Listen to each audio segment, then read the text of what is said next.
Goeiemôre.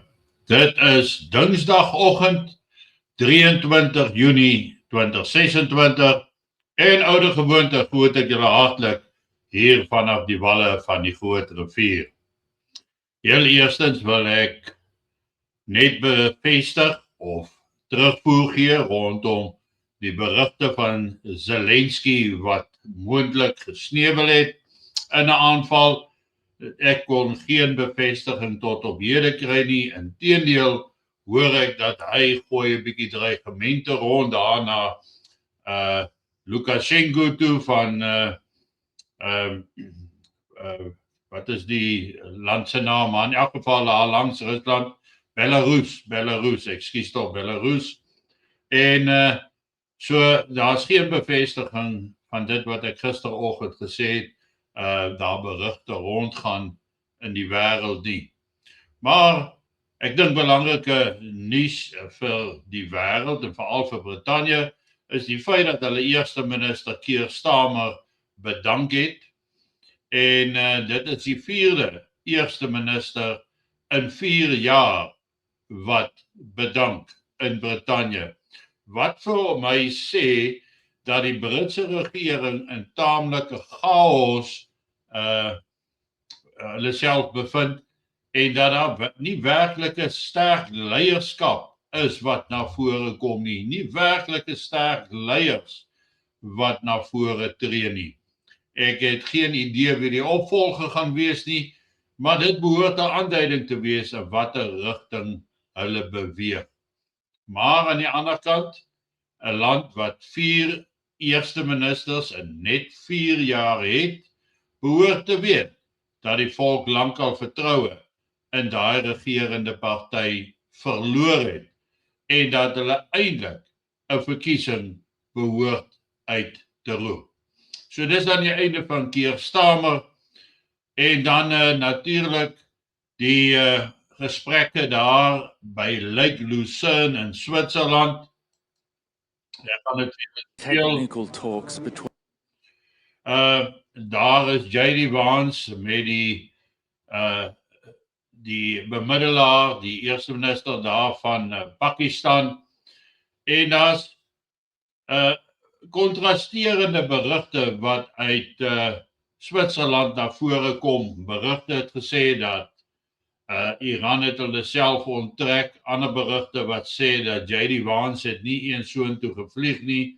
Maar tog is dit duidelik dat daar wel 'n mate van reaksie was op dit wat Donald Trump kwytgeraak het, waar hy gesê het hoe hard hulle vir Iran sal slaan en dat as hulle nie instem tot die ooreenkoms nie, dan sal die afvaardiging ook nie veilig wees nie. By implikasie het hy dit gesê. Maar dan ken ons ook vir Trump.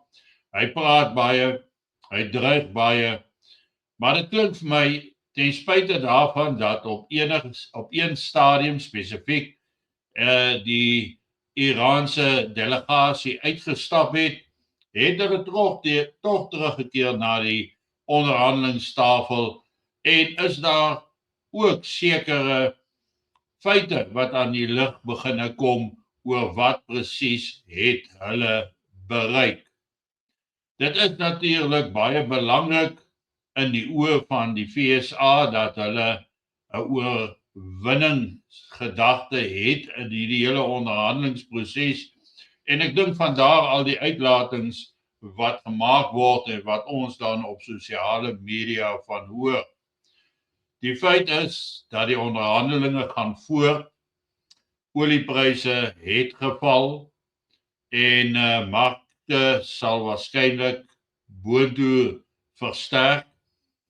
Maar net tyd sal leer of hierdie 'n blywende vrede is. Want die grootste probleem wat steeds op die grond daar aangaan, is die feit dat Hezbollah nog steeds aangeval word deur Israel en dat Israel geen plan het op hierdie stadium om met hierdie gevegte te stop nie. Gister het ek ook genoem dat J.D. Vance vir Netanyahu gewaarsku het en gesê Israel is besig om al hulle vriende in die wêreld te verloor en hulle het eintlik net een oog en dit is Amerika. Nou hoe dit ook al sê, die vredespoging bly aan die gang. Wat die uiteinde presies gaan wees, sal ons mettertyd hoor. Maar ek dink op die ou einde van die dag sal ons nooit 100% die waarheid uitvind oor wat het in hierdie vredesproses en onderhandelings na vore gekom nie. Dan in Suid-Afrika met die opbou na 30 Junie is dit belangrik daarop te let dat die polisie besig is om alternatiewe bronne te ontplooi.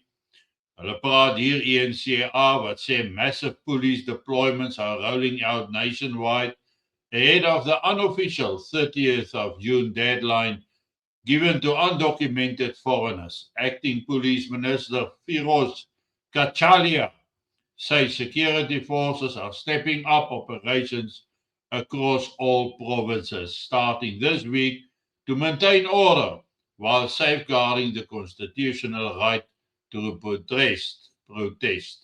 Kachalia reassured the public that law enforcement is prepared for any eventuality. Dis belangrik hier om te kyk die gebruik van die woorde waar hy sê the unofficial 30th of June deadline. Met ander woorde, dit was 'n deadline wat gegee was deur 'n organisasie, March and March. En dit is dus nie 'n amptelike deadline wat daar geplaas was vanaf regeringskant nie.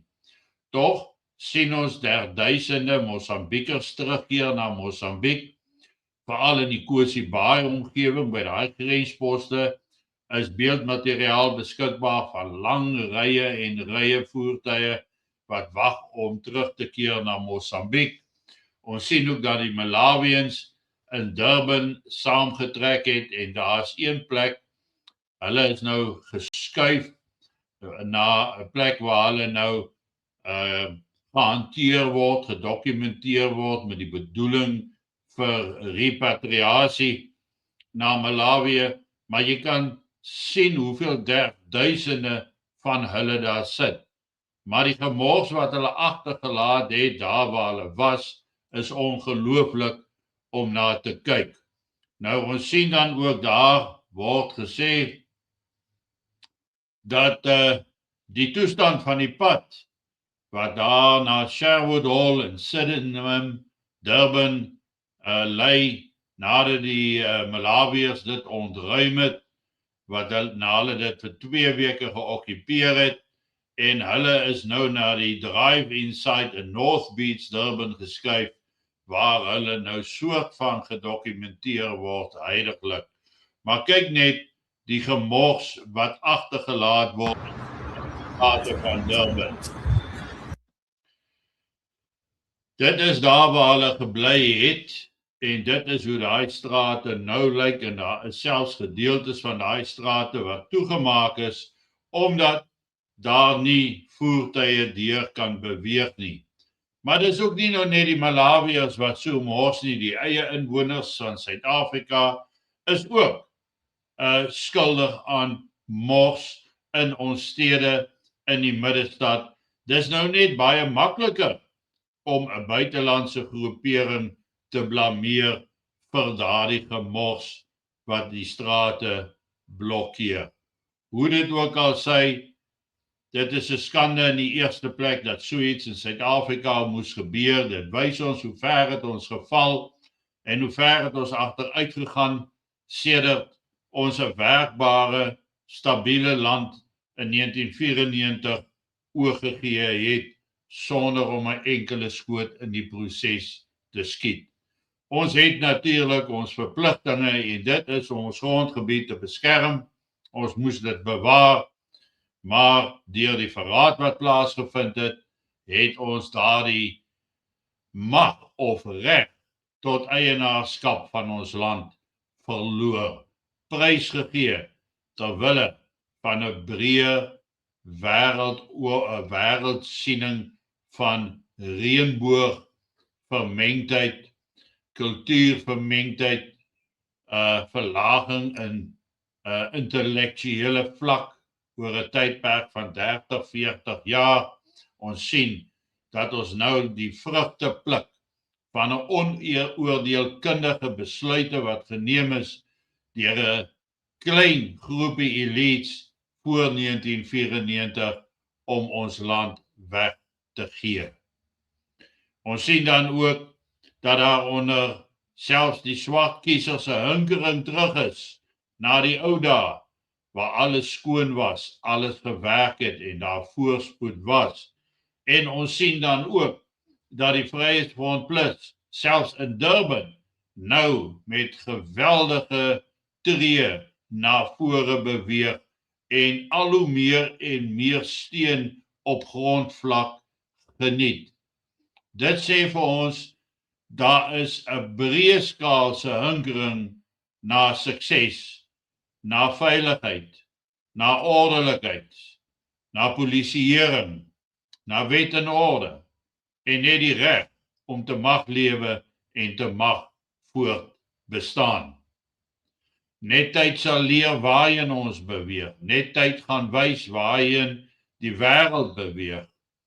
Maar dit is vir my baie duidelik dat daar elemente binne in Suid-Afrika is wat met alle mag en krag voortbeer om eintlik Suid-Afrika oor die afgrond te stoot in 'n staat van totale anargie in, sodat daar onder die wolke van anargie 'n nuwe regering stil aan die dag kom. Ons moet nie vergeet dat agter al hierdie chaos sit daar mense wat dit beplan nie. En baie van daai beplanners lyk soos ek en jy. Geniet vanoggend jou kondensmelk koffie en ek is dan môreoggend vroeg is ek vir oulaas terug by julle met 'n gesprek voordat ons in die pad val om sekere aksies uit te voer. Mooi loop, veilig wees en hou julle oë oop. Wees gereed. Lede van SBB weet, hulle moet in alle tye gereed wees om op kort kennisgewing te kan reageer en op te tree. Mooi loop, lekker dag, baie sterkte.